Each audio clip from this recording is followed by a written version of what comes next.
Welcome back to Breakfast at Stinsons. This is John Asher Thompson. This morning we've got Marty Bowen with us. Marty is an old friend and producer extraordinaire. Marty started in the mailroom after an upbringing in Fort Worth and Harvard University, and went through the agent ranks and has become a very successful producer. He's got a lot of other interests, a lot of other insights. He's a family man and a good guy, great friend, and we're thrilled to have him this morning and look forward to talking with him.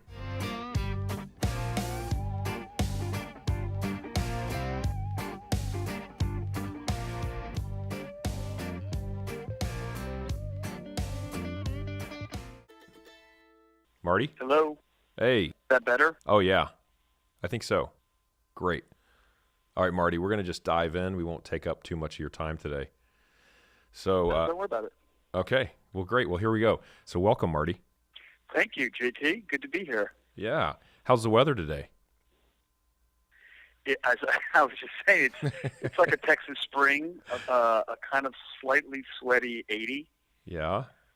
And what part of LA are you in? I'm in Brentwood. Okay. So it's everything here is basically west or east of the 405. So I'm currently west of the 405. Got it. So you're moving closer to the beach anyway, but you don't quite get the beach breeze. Not today. Yeah. But as you get older, you tend to move closer and closer to the beach. Well, so we're in, I don't know what you characterize. Maybe this is like today we're having sort of June weather in Austin, so it's not over 100 degrees, but it is very sweaty and sticky. But we have some cloud cover, so it's not too bad. Well, let me on various times. Oh, go ahead. No, you go ahead. I was going to say, in various times of my life, particularly when I get to places where I'm overwhelmed or start to still feel homesick for Texas, I imagine a life in which I move back to Texas. And I go through the months, and in particular, I find myself excited about what a fall in Texas is like, and football and the smell of cut grass. And I can work my way through winter, and spring is wonderful. But when we hit June, everything starts to change, and then I start to imagine my life back in LA. Yeah, that is so true. And you know what I would say, you talk about the fall, what we've had a lot of conversations lately about how you just got to get your mind right, that it's basically going to be summer until pretty much the end of October, and fall starts in November. It's pretty nice, but occasionally at Halloween it's not, like 100, but it's warm. And it's not my favorite. We went to Maine this year just to get out of the heat, and I love getting up there and cooling off a little bit. I like LA, so I'm a little disappointed that it's 80 for you today, because I always like going out. We went last year out to San Francisco. It dropped. It was 104 or something in Austin. We went to San Francisco, got off the plane. It was 65 degrees. It was great in July. So, well, thanks for taking the time. Really appreciate it. And I've known you for a long time and have kind of followed your trajectory, which has been an interesting one. And I'll try to stay away from some of the, I don't know, I wouldn't call it cliched, but I'm sure some people would love to hear some of the details of what you've done and your business and what you're doing today. But let's start real quick with a quick bio. Can you give us just a very quick overview of kind of the facts of where you were born, brought up, how you ended up out there, and then we'll roll from there. Sure. I was born in a small town in Texas, the hospital of which is no longer there, called Wortham, Texas. At the turn of the 20th century, Wortham, Texas had 1,000 citizens, and at the turn of the 21st century, Wortham had 1,000 citizens. So it has stayed at the exact same population level for 100 years and continues to do so. Born there. My mother was born there. My father grew up in the town next door called Mahia.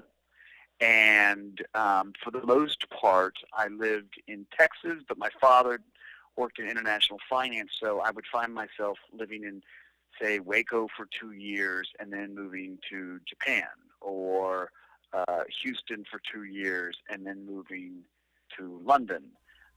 And then by the time I got to 7th grade, I moved to Fort Worth, Texas, or I Okay, call Marty, home. I got to stop you. I got to stop you real quick because Yeah. I've been mulling, like, when people hear international finance, they I don't know, some people probably think Austin Powers. What just quickly, what does that mean, international finance? Sure. So my father started off working he'd gone to Thunderbird, and I think he started off working for American Express, and so that put him in the Philippines. And Thunderbird is the business school international business school out in Phoenix. Just for those of you who don't. Correct. Yeah. Okay. So they had him. So they had him in different places, and then he went to work for a Texas bank when he was in his mid to late 20s, and that, before Texas banking was deregulated, if a Texas company had interests in other places, I guess you had to have Texas bank representatives there. So we went, if they had North Sea oil interests, someone needed to be in London. I don't know why we were in Tokyo, but we had to be in Tokyo. So that's why. Got it. Okay, keep going. That's interesting. So you end up in Fort Worth. Moved back to Fort Worth, where he worked for a bank there, and I lived in Fort Worth until I graduated from high school, and I went to Harvard, although, like you, John, all my other best friends went to the University of Texas. And then after college, okay, I got to interrupt you again because I will just say my recollection when I met you was summer of 1987, and I remember you and I hanging out on the drag, and this notion of Harvard was a very far-flung, far-fetched idea, but really I just remember you as hanging out like everybody else, on the drag, and I think you bought a couple of bracelets or something there, the little art stand on Guadalupe. But anyway, I have very fond memories of that summer, 1987 there, kind of running around. And I know you were down in Austin all the time. And I always kind of got the impression that a big part of you kind of wished that you had, were headed to UT. But I'm sure your sights were set on bigger things. Well, I when you're making those sorts of decisions as a teenager, you really don't really fully understand what those decisions are. All I know is I wasn't going to, I got to play football, and I got to go to one of the only sort of institutions I knew that was prestigious, and I felt like at that time in my life, as we all go out trying to build our resumes, or now they say CVs, it seemed like the right decision. So for me, as much as I enjoyed college, I don't think I enjoyed it as much as you and my high school friends did. Okay, fair enough. We want to hear. Okay, so you go to Boston. A culture shock for you? It was, for sure. Yeah. It was funny because I assumed, I went there, wearing Red Wings or Ropers, Justin Ropers. I went there wearing khakis that were starched and a starched pink button-down shirt, thinking I was preppy. Yeah.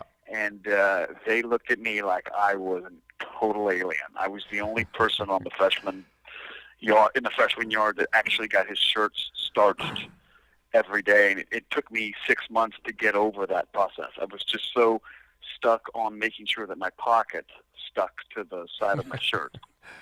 Yeah, that's awesome. And then half the guys there, I had never really heard of a place called Long Island, which seemed like it was the 51st state.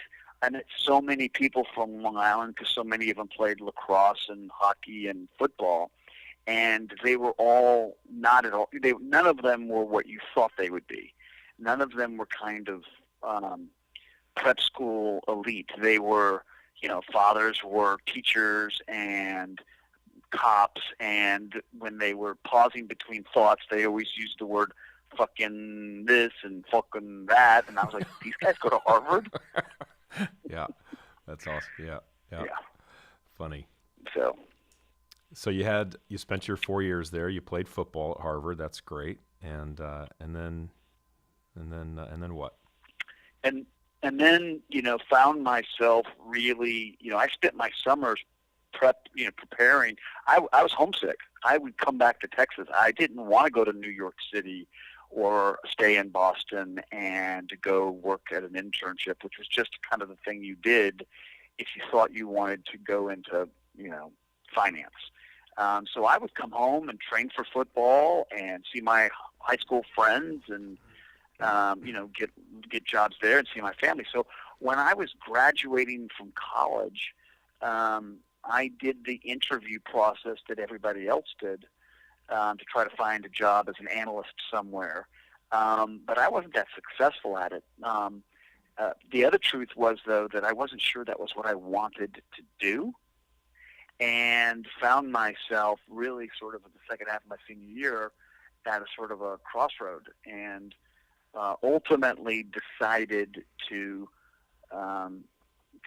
see what the movie business was. I'd done a lot of reading about it, and ultimately there was one moment in particular that I found myself going to a movie. It was Dances with Wolves, believe it or not, going to a movie with my college friends, all the way talking about our interviews and all of that process. And after we left the movie, all I wanted to do was talk about the movie, and all they wanted to do was go back to talking about what investment bank they thought they had a shot at.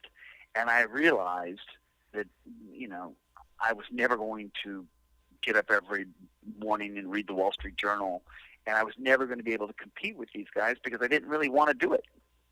And so that night, in the middle of the night, found myself literally like Jerry Maguire only a few years before the movie came out.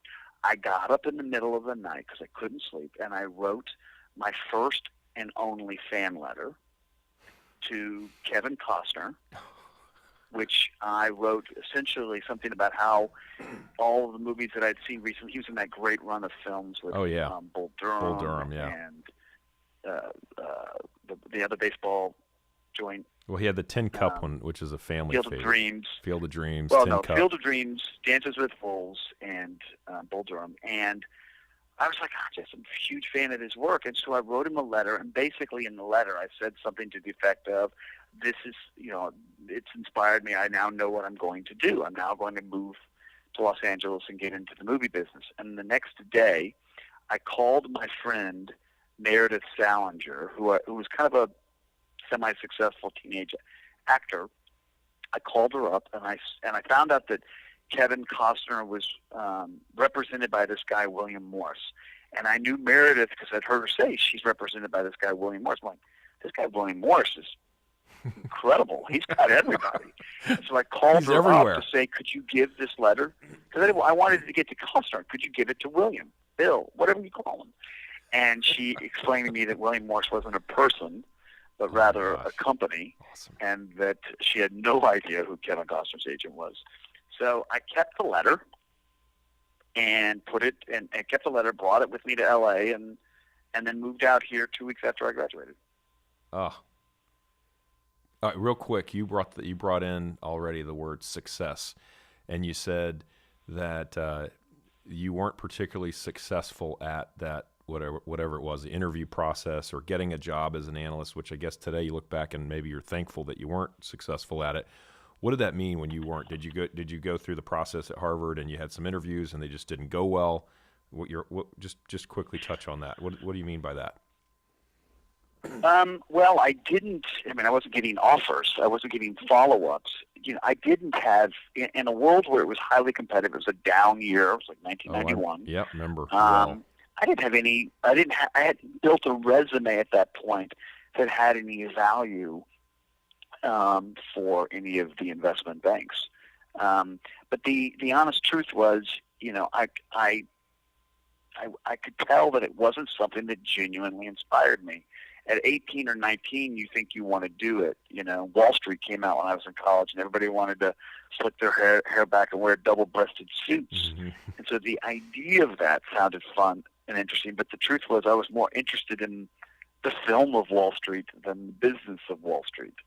And I had all through college, I had acted in college, I had taken theater classes, I did any of my sort of independent classes that I could do outside of my history major, were in film. Why? Because I loved it, and I didn't think of it as work. I thought of it as fun.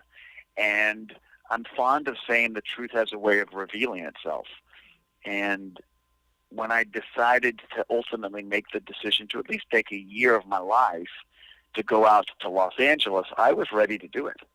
And I was hell-bent on getting further faster than anybody, and hopeful that I was either going to be well on my way in a year, or I would realize that this was not something that was that interesting, and I was going to go back and do something else.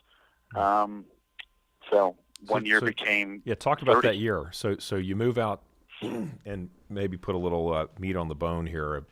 So you drive out there, I presume, and talk about that. What'd you do? My Chevy Stepside pickup. I drove out. I found a place to stay, which about 2 weeks later, the hotel next door was raided by cops because it was a brothel, and I had no idea. And I realized, then a friend of mine moved out as well, and we both found another place to live. And then I started just pounding the pavement looking to get a job. And I knew that I'd had a few general meetings of people that had set things up for me. And everybody basically said you should go work at a talent agency, that was the graduate school for the film business. And I went to interview at the various places, and there was a young startup company named United Talent that had a very good reputation, and had only been open for approximately 7 months. But people thought it was really good, and I thought, oh wow, this is a great opportunity, because I had heard of the larger agencies, you had to be in the mailroom for at least a year, sometimes 2, and then on a desk answering phones for several years. And I thought, well, I can't do that. I'm a Harvard graduate. And so I decided to go at the place that I felt like I could move the fastest through the system and get somewhere where I could figure things out quicker. Who started that? And the honest Who started truth, UTA? Do what? Who started United Talent? UTA was the marriage of 2 smaller, predominantly literary-based talent agencies. It was Leading Artists, that was run by Jim Burkus and Gary Cosset. And the other one was Bauer Benedek, which is another kind of boutique firm that was run by Marty Bauer and Peter Benedek. Got it. So you got in. Was there and what'd you do there? I got in. About a month into the job, I got an interview for the desk for Marty Bauer, who was the president of the company, and I thought, well, shit, I'm on my way. This is going to be great. I didn't get the desk, and then I proceeded to not get a number of desks, and finally, I was the most senior person in the mailroom, and didn't get another desk, but the guy who did get that job ultimately wanted what was then a TV desk, so he said no to the offer. So I literally got my first job out of the mailroom because the other person didn't want it. It's sad but true. Oh, nice.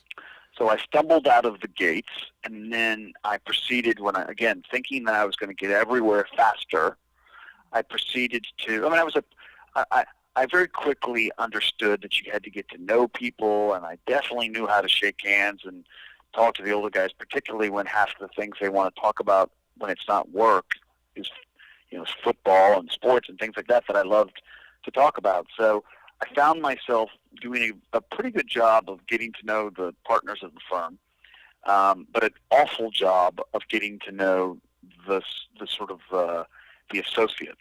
And when the time came for me to get promoted to becoming an agent, I got passed over a couple of times.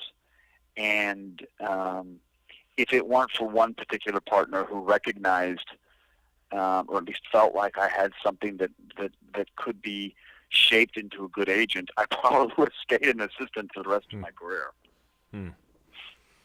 And so so the partner saw something in you, and you got the opportunity, and you became an agent. And can you give us give us a quick feel for what that was like, and highlights, lowlights, anything in that part of your career?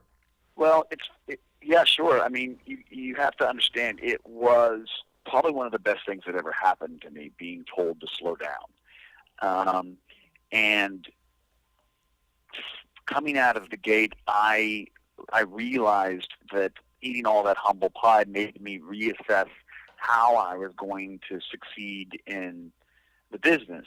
And I started out just doing whatever I could to help their lives, make those lives better.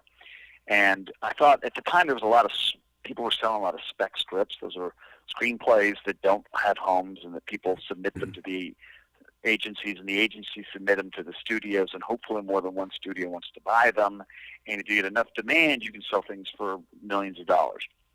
So I thought that was what I was going to do. I was going to out-hustle and outsell everybody else. But I quickly realized that the success that I had as an agent was in representing the writers and the directors that I believed in, as opposed to the ones I just thought I could sell. So I got lucky because my first 4 or 5 clients were people that I believed in and had real success with.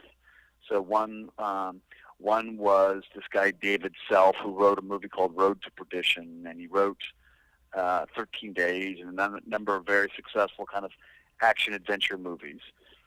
Another one was Alec Berg and Jeff Schaefer, who I went to college with, and they were television writers on Seinfeld, and then subsequently have, with the showrunners of Curb Your Enthusiasm, Silicon Valley, The League, and now that new show, Barry. So those guys were really successful in film and television. And then I represented this guy, Charlie Kaufman, who, while I had him, ended up having one of the great screenwriter runs at the Academy Awards, where he was nominated 3 times and won for Eternal Sunshine of the Spotless Mind. Mm-hmm. So as I got into the business, as I started up, because I was at a smaller agency, and because I had sort of been more patient, when I actually got promoted and actually started doing the job, good things started to happen. And as the agency grew, I got to grow along with it. Were you cold calling? You cold call people to try to get the business? How did you come by your clients?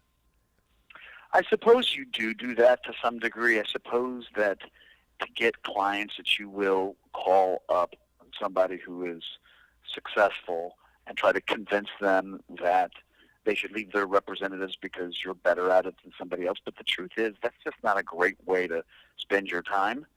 And I kind of knew that. If you get an opportunity to meet somebody who's talented and they know you're a representative and they start to ask you questions and it starts to flow like that, well, you got a shot.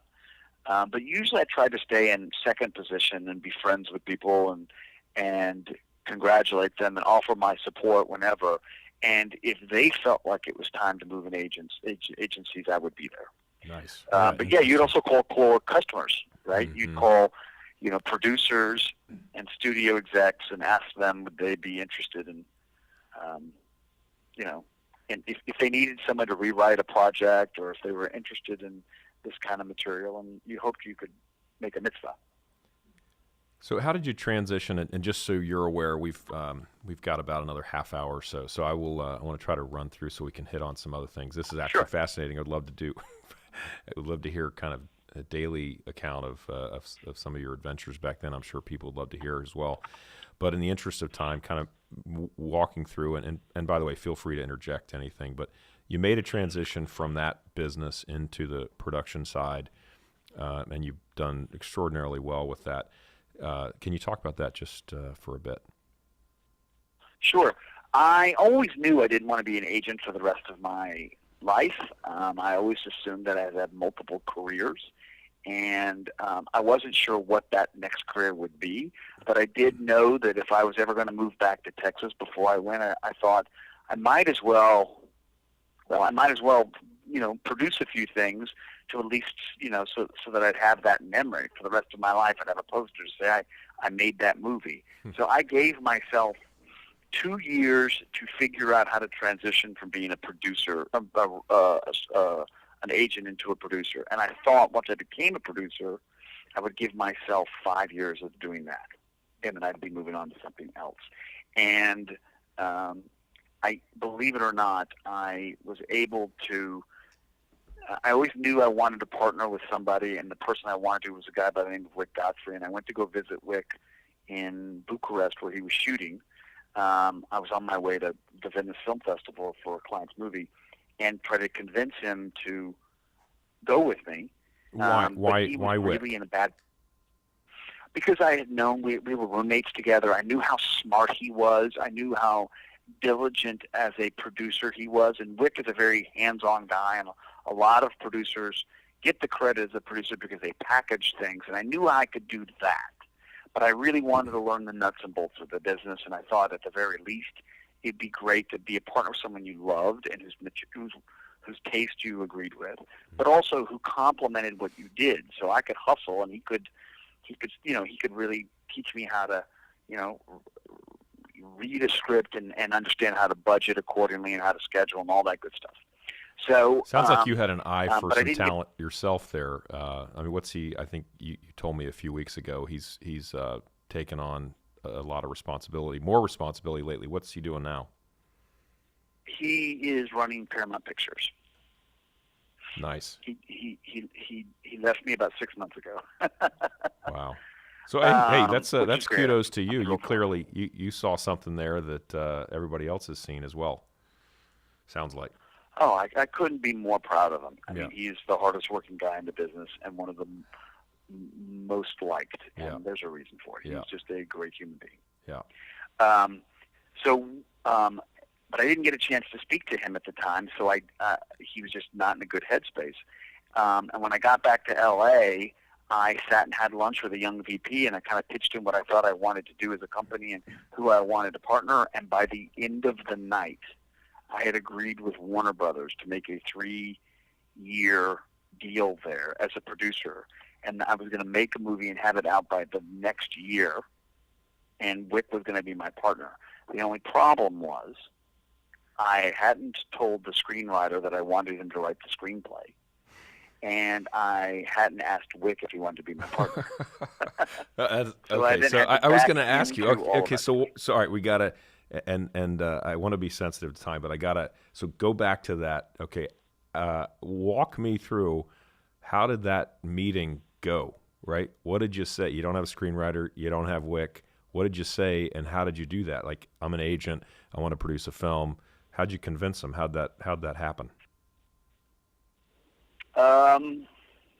Gosh, that's a good 20-minute conversation. But the bottom line was the idea of the movie. It was the nativity story. So the idea of doing a faith-based film that wasn't preachy, that felt like a family adventure film for Christmas, on the heels of the Mel Gibson film that he had done, that was R-rated and the Passion violent, and not movie even in English, Yeah. Passion of the Christ. Yeah. That was incredibly successful. Mm. Imagine doing one that wasn't so controversial, that was in English, that was emotionally uplifting, and takes place at Christmas.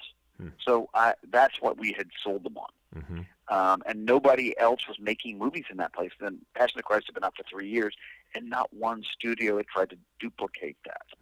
And it felt like an opportunity, and they agreed. Well, that's great. So you were off. So except you had to convince the screenwriter and Wick. Correct. So I got the screenwriter and Wick. The movie did not do what we hoped it would do. We're very proud of the film, and the film led to other opportunities, which is we were very thankful for, including Twilight. But at first it wasn't a big success. But we found ourselves a year and a half into producing, 2 years into the 3-year deal, recognizing that we had a pretty good game plan, which was to kind of hit them where others, we hit them where they weren't, and to look for opportunities where other people didn't seem to think there was a good idea. And so that's kind of how we began our business, looking at young adult books, looking at love stories, looking at underserved markets that had IP, intellectual property, that were based on intellectual properties. Got it. And so run through what have the movies you've done, the favorite ones. I don't want to ask anything too personal, but just run through the last. This has been how many years that you've been doing this now? I've been doing it about 12 or 13 years. We've made, I want to say, about 30, 35 movies, somewhere in that ballpark. And believe it or not, I do not have favorites, because I don't like the idea of valuing something over another because it either is more critically received or financially more successful. It's just it's a hard way to look at what I do. I do think like a businessman when I'm making a movie, but ultimately I have to do what we do based on passion, and based on the idea of it that has to compel you. How are you different today from let's say from your first film to your most recent one as a producer?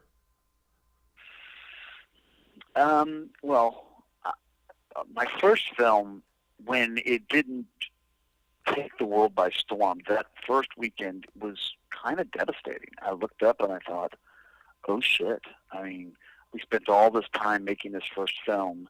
We didn't have enough stuff in the pipeline because we just started the company and we're away for most of the year making it. And I thought my business was over. And I took it, hard. But after a while, you start to get calluses to that sort of thing, and you start to realize that you value things differently. So now I can be, more often than not in our business, you're disappointed by the results because you always want to hit one out of the park. But I tend not to let those things color my weekend, much less my life. And I stay focused on the next thing in front of me. What is I could draw inferences from what you have just said, but what do you think then is maybe the most, or you want to list a few essential characteristics of doing what you do well? Perseverance is one that comes to mind, obviously. Well, certainly. I've sat in on daises and talked to people who want to be producers and to make movies, and I've seen them writing notes, and it makes me smile because they think like I have the answers. And I will inevitably always stop them and say, guys, just so you know, 90% of my day ends in failure. 90% of what I want to get done doesn't get done the way I want it to.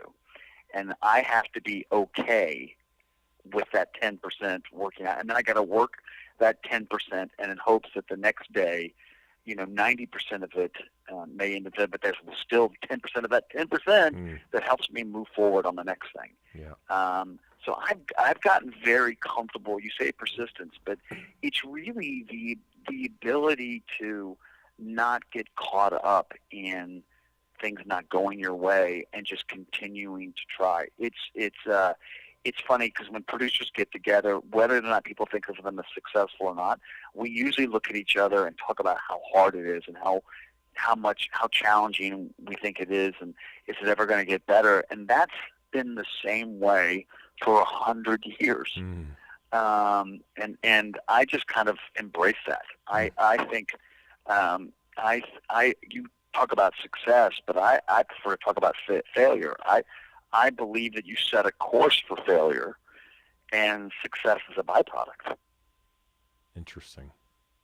I love that. Because that's what I live with. Yeah. But you love what you do, right? You said you love what you do. I love what I do most of the time. Yeah. We're doing this Neil Armstrong movie with this phenomenal filmmaker named Damien Chazelle, who directed La La Land and directed Whiplash, and has been nominated and won youngest Academy Award winning director of all time.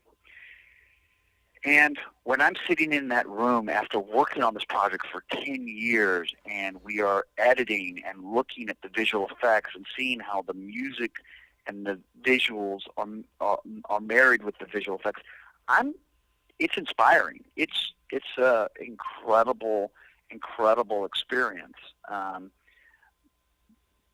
So those sorts of things are fantastic. But then you get out of that room and you go to another room where, a financier, you think you need $20 million to make a movie, and the financier wants to give you 14. Oh yeah. And now you got to figure out, can you make the movie? And you really want to make the movie, and people are depending on you to get the movie made. But is that enough money? And so you have to kind of balance out and sort of overcome any of the things that you think are going to weigh you down. What do you think of the premise? Something I've thought about: life as conflict, and by that I mean you use the word overcome, and I've been toying with this, thinking about it. How many areas of life face resistance, right? And I even think about on an airplane, a plane flying through the air is essentially overcoming resistance, right? So that's a natural force. But in our lives, in my life, it's amazing to me how often when I wake up in the morning, it's like my day is going to depend on essentially me overcoming resistance, whether it's explaining things to people or convincing an investor to invest or convincing a client to take something on. I'm talking here, give you a little time here to reflect, but you use the word overcome. Obviously, there's the exhilarating side of it. What do you think of that? What would your comment be? Life as conflict, or life as resistance, or overcoming resistance? Well, I mean, that's screenwriting in a weird way, because when you're working on a project, you're always trying to balance the inner conflict versus the exterior conflict, right? So the inner conflict is usually that struggle that you have with yourself to be the best person you can be, or the best husband you can be, or to figure out what that relationship is. And that is probably the most important thing in any of our personal lives. However, you got to be very careful that you don't let the external conflict smother the internal conflict, right? So if the bad version is if you're in a World War II movie and you need to, resolve the fight that you're having with your wife, but you're in Pearl Harbor and the Zeros are coming and are dropping bombs, the external conflict has now smothered the internal conflict, right? So I'm always in my personal life and the things that I work on, trying to marry those two things and balance them out, so that the exterior conflict certainly gives you a framework with which did you live your life, but it can never smother the internal. If that makes any sense for you. It does. I want to hit on family here in a minute, and I like where we're going with this, and we've got about 15 minutes, so we'll cover a lot of ground here. Question: one of the things as I listen to you, interestingly, going back to your description of life in 1987 when you're about to go to Harvard, it sounds like from a young age you looked at your life in periods of time. I've got a year to do this. I've got a couple years to do this. I'm going to see how this goes over the next period of time. If it doesn't work, I'm going to try something else. Is that how you look at, is that how you have looked at life? Is that how you look at it today? When you look forward, do you think of things in terms of increments of time, and then making judgments based on that will determine what you end up doing? Or do you set goals? I remember having a friend when I was in New York, and it was like, basically, you're wasting your life if you don't have a 5-year plan, which in my 20s I thought was preposterous. At 49, I think, it's kind of reasonable. What do you think about that? I absolutely have 1 year, 2 year, 5 year, 10-year plans. As I get older, it becomes a little looser, but I used to plan every single year.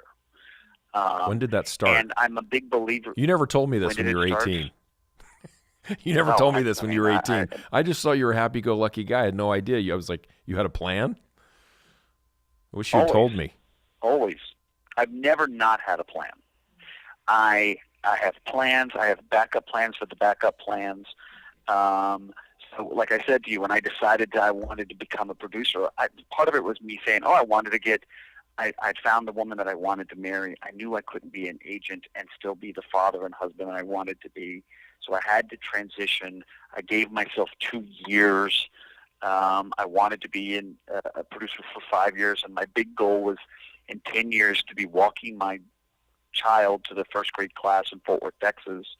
You know, I definitely always think in those terms. And with a horizon now at 50, I think in terms of between 50 and 60 and where I'm going to be and, you know, what's going to be my purpose. So it's always been the way my mind works. However, having said that, I'm a big believer that you set a course and then, you know, you have to be willing to, you know, to pivot. I hate the word, but it's true. You have to be willing to change that plan. Sometimes the best laid plans, again, we wanted to make the Nativity Story and to be a huge hit film. That didn't become the hit, but that's what we set our course to do. Twilight became the hit. And that was working with the same director who did the Nativity Story. She wanted us to do the other movie with her. So I think it's critical. You know, but again, I give you another thing. I used to say at 21 years old, the only thing I never wanted to be in life was content. And the 49-year-old Marty thinks the 21-year-old Marty is a douche. I mean, I really do. I'm like, how could you be so arrogant to say something like that? And you realize that the struggle in life is to be content. Mm-hmm. Oh, that's great. Well, let's to use your term, I'm going to give you credit for the term pivot. Let's pivot to your family, and you don't need to give names, ages, details. I am curious though, because you have spoken a lot about the importance of family, and I love that. That's a great. I had an experience, by the way, when I was 27. I don't know, 27, 28.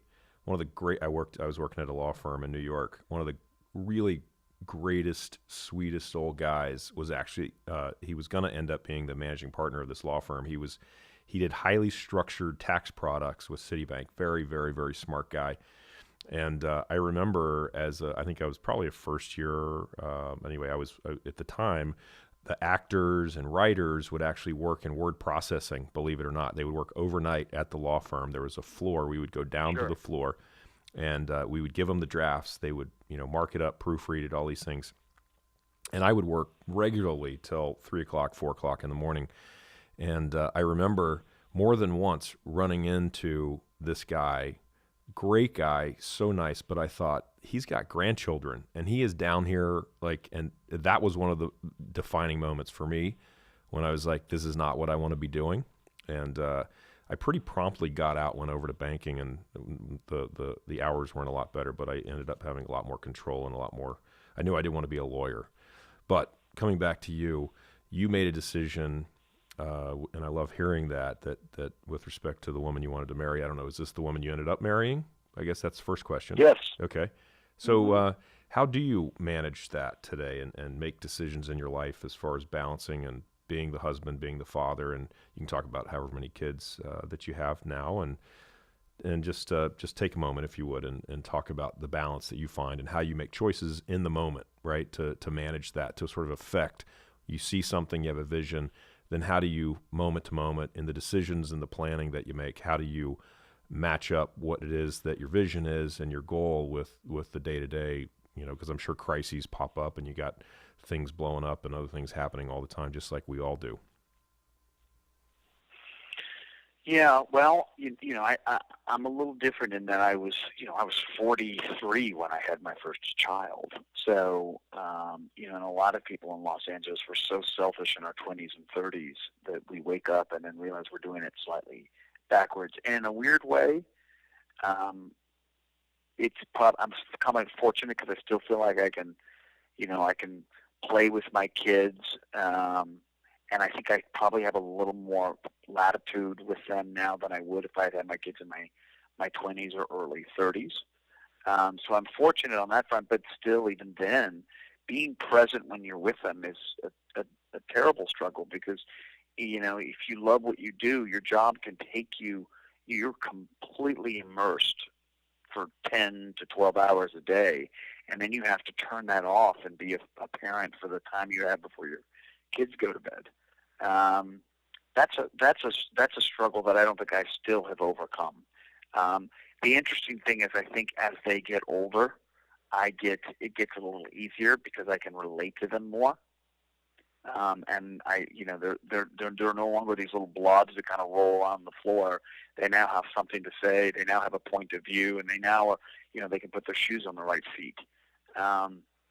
So that struggle is, I don't know if I'll ever overcome it because that's the downside of having your kids later. You become a little bit more set in your ways. But, I will say to anybody who asks me, I hope someone someday fires me so that I, can turn it all off so that I could just spend time with my family because I really enjoy it when I can. But that struggle is never going to end, and you just have to, sort of, I think, take a step back, recognize where your priorities are, and just say, you know what, I'll let somebody else worry about the second act, or you know what, I'm not going to make that extra phone call because sometimes it just works itself out without you doing anything. Sometimes the best thing to do is nothing at all, and it works itself out. So, Johnny, I don't have the answers. I just know that I still fight to create the balance that we all think we want. What's your view on social media? I know your kids are a little young. I don't know if they're already into Snapchat, but that's coming if they're not. But what's your view like in your life? In the old days, we would have said a BlackBerry, but today iPhone or whatever you're using. I miss the BlackBerry. Yeah, I am you're always connected. I worry about it. I worry about always being connected. People think you're more efficient, but you're, I think, oftentimes less efficient. And then I'm very good though when I get home. I don't like taking phone calls. I don't like looking at emails. I'm not as bad as other people I know, quite frankly. But it is highly concerning because it definitely, particularly with children, all the studies are suggesting it literally changes your brain patterns. And I'm terrified at this generation that has grown up with it for fear that, once the true damaging effects of this stuff sort of become revealed, these people it may be too late. They may have been already hardwired at that point. So as far as I'm concerned with my kids, I have zero interest in them getting too terribly involved in that stuff. But I say that with one breath, and as I go and interview kindergartens for my kids to go to, it staggers me how much robotics and coding are things they're talking about for kids. They're not talking about reading; they're talking about coding. It's terrifying, quite frankly. But our parents were terrified about computers. The generation before were terrified about television. Elvis Presley. Elvis Presley. Exactly. Well, it's funny. So I was in New York last week, and one of the things I love to do. A friend of mine, when I first moved to New York, I got to know he was a writer. He lived down on Broadway. I thought it was so cool. He would have these dinner parties. It was like everything that I wanted in New York. And just up from his apartment, he actually lives out Boulder, but he lived in L.A. for a while. And when I moved out there in '99 or 2000, we hung out quite a bit. But one of the things I love to do down at Broadway is to go to the Strand bookstore. And it was interesting because up on the third floor, they have these rare books. And I love going up there and just seeing what's in. But it was funny. I got on the elevator, and there was a woman who got on the elevator, and she was facing the buttons on the elevator. And her little girl, now she could have been a nanny. It's New York, and so a lot of folks walk around with the nanny and all that. But anyway, the woman who clearly had the responsibility for this child was fascinating. She pulled out her phone, and in the span of going to the first and third floor, by the way, totally unfair to make a judgment, and I'm guilty of doing this kind of thing, and who knows what they were doing. But I thought, at least as a metaphor, she literally turned towards the buttons. This is a middle-aged or woman, mother, and looked at her phone while the little girl sat behind her, not really knowing what to do with herself, completely isolated while she was with her. That's the stuff that scares me when I look at that. And I say to my oldest, we don't know what it is. It's mass experimentation, and I think you hit on that. It's like crazy mass experimentation, and there's no control set. So yeah, we who knows? We don't even know what the Wi-Fi signals and all that. So it worries me, but it's not like we're rolling it back, right? So I mean, I guess we just have to make the best decisions that we can as we go. As an interesting side note, if you love The Strand and your podcast is about life and success and how you define these things, and I suggest you see our film that comes out in the fall called Life Itself, because we in fact shot in the room that you're referring to, Johnny. I think didn't I read that? Didn't I read that screenplay? Yeah. Didn't you send that to me? I think you did. I think you sent that to Dan me. Dan Fogelman, who created Yes. This Is Us. Yeah. So let me tell you where I was. I read that and I loved it. I read it while I was sitting in a 19th century stone house, and I rarely get time to just chill out, but I remember exactly where I was in Maine, Booth Bay Harbor, and I read it, and then I gave it to Sheridan, and she read it, and we were like, we were very excited. So when is this coming out? Comes out in September. Okay. We premiere at the Toronto Film Festival, and then Awesome. 2 weeks afterwards. Nice. That's being released. Can't wait to see it. That is fantastic. Who's in it? This is the fun stuff. I've avoided asking these questions, right? But I got to ask you a couple of questions like along these lines. But who's in it? It's Oscar Isaac, Antonio Banderas, Olivia Cook, Olivia Wilde, Annette Bening, Sam Jackson. It's Wow. a true ensemble. Well, I do have to tell you, Marty, I discovered Antonio Banderas and Penelope Cruz. Do you know this? Oh, well, I've heard the rumors. Yeah. So I was in with a couple of guys very, very well. I was in Spain, and then I went back and I taught English over there. And I remember I went to see Atame, Tie Me Up, in the translation, Tie Me Up with Victoria Abril and Antonio Banderas. And then my English, believe it or not, I had an English professor, and that was a Pedro Almodovar movie. I was so into these movies, but the English professor that I had, his daughter was best friends with this beautiful young girl named Penelope, and she had just starred, and she was a teenager in something. I immediately went to see the movie, and I was very sad that I never actually got to meet her. But I came back raving about this beautiful Spanish girl named Penelope, and so I don't know. I feel like the good vibes or something. I put her on the map. I don't know. Anyway, that was fun. And it's always, I still to this day, I always laugh when I watch them, because it's like, oh my gosh, I knew them when they were young. So, I think Banderas is going to get nominated for it. So. Oh, really? Oh, that's so cool. Talk about a day. I know you travel, but let's talk. This is like really getting into the weeds. What's an average day like? And I know you got to say, well, there's no average day, maybe, but what is a day like? What time do you get up? How much sleep do you get? How do you organize your day as you go into it? I never get it. I hate those people that say I can function on 4 hours. Sure, you can function on 4 hours, but I probably 7 is where I go. I wished I could get 8. Mm-hmm. But depending on if I'm shooting or not, it's somewhere between 4 and 8, and I would ideally like to have 8.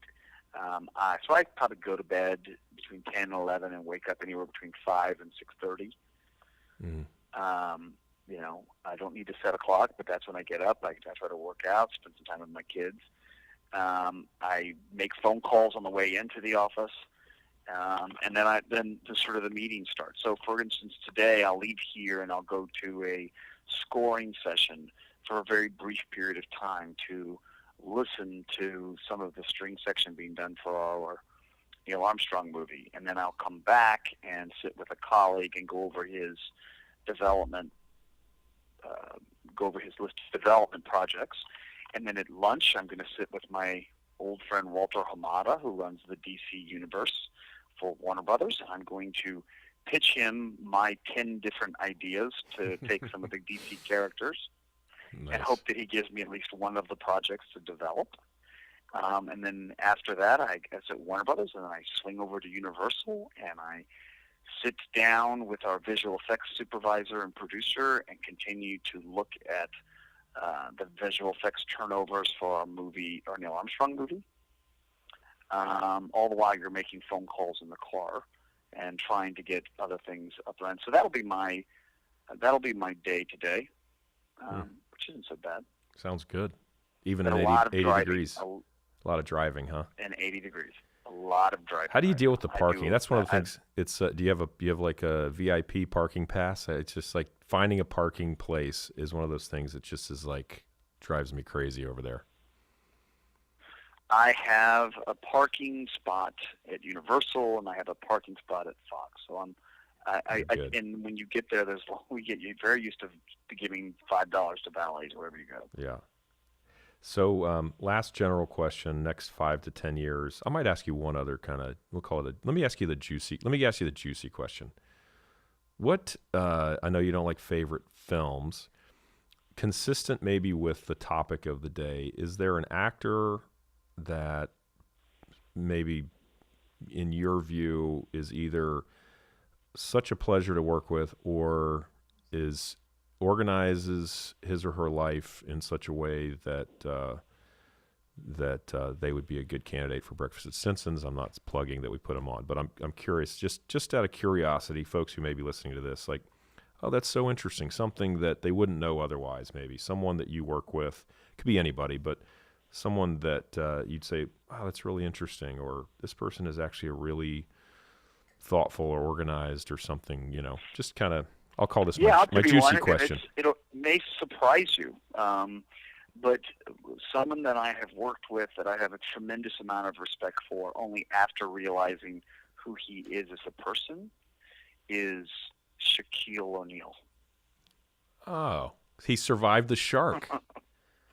Why do you say that? And he survived the sharks. Yeah, he survived the sharks. Shaquille O'Neal, you got to understand that particularly when you're a professional athlete for so long, you're so idolized from a very early age, especially when you consider how tall he was, how early he was. And so you have so many pressures to be the coolest guy in the room and be slightly aloof and be sort of demanding of others. And what is amazing about this 7'1", 300+ pound individual is that everybody looks at him and everybody wants to touch him and be near him. And I've seen a lot of wonderful people who don't like that kind of celebrity status and shy away from it. And he manages to steer into it and be the nicest person.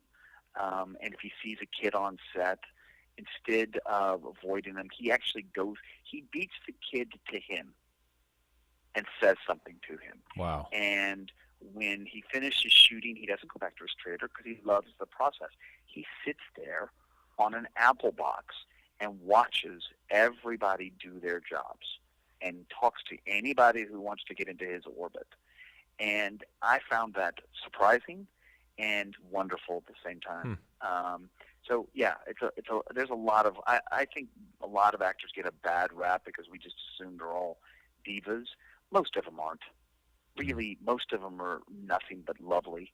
And the insecurities they have, you just, walk a mile in their shoes and you may feel similarly. But he, when we finished doing the Uncle Drew movie, it's the only time I've ever seen a crew come together and give somebody a gift, and they gave him basically a shack-sized apple box to sit on. And it warmed my heart. Oh, that's great. So I love that, and I love basketball. And there's a reason why he's more successful financially today as a business person and celebrity than he even was when he was playing at the peak of his career. Because there's just something special about him. All right, last question. We'll keep it brief. 10 years from now, what do you see yourself doing? Man with a plan.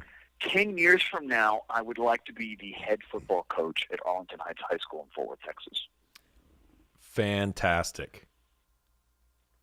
They might could use you. I don't know. I haven't followed them. I don't know are they any good these days? They're always competitive, but Fort Worth proper isn't, it's not Highland Park, it's not South Lake, it's not Aledo. It's not as competitive, but I'm pretty sure that I'm going to be prepared to run a program that rivals all of those. I love it. So, Marty, I want to just say my comment. I've known Marty a very long time, and a lot of my friends know Marty a lot better than I do, but we've grown up together in many ways, and Marty is a very thoughtful, as you can tell, high energy, very successful. Marty, thanks so much. Love having you on, and this has been really great. My pleasure, Johnny. Had a good time. All right. Good luck with your day. You too. Okay. See ya.